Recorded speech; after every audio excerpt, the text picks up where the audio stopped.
The rift in South African coalition government is widening. In a stinging rebuke to the second biggest party in his coalition government, the South African President Cyril Ramaphosa has said that he will not yield to any threats and ultimatums.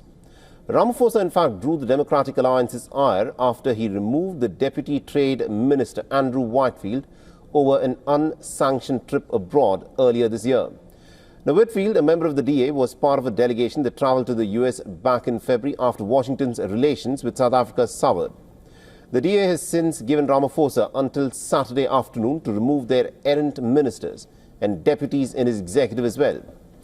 The Democratic Alliance seeks the removal of 3 African National Congress ministers who are accused of corruption.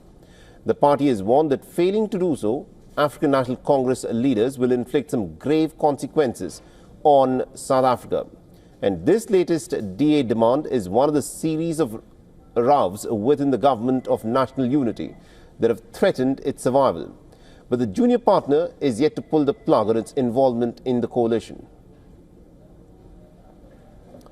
Now, Ramaphosa, in a pretty lengthy statement, has said that he had removed Whitfield in accordance with the Constitution. He further added that while it was not common practice for him to provide reasons for the appointment or removal of the members of his executive due to several unfortunate statements and outright distortions by a number of people, he saw it fit to publicly comment.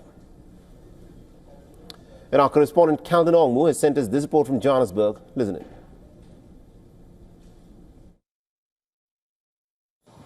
The storm is brewing between the 2 biggest partners within the GNU, but this is not the first time the 2 have been at loggerheads.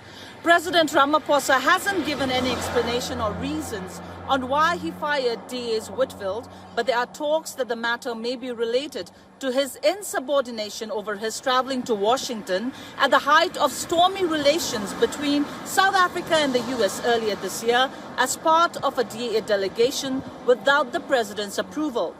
The DA said Whitfield undertook the week-long trip in his capacity as one of the leaders from his party and not as a government representative to discuss the country's bilateral relations.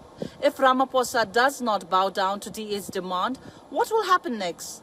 Stakes are high for both the parties. According to Daily Maverick, the latest Brent Trust Foundation poll found that the majority of voters support the GNU and that both the ANC and the DA's electoral prospects have improved through their membership of it.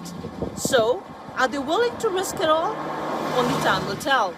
This is Calvin Ongmu from Johannesburg, South Africa for WION World is One.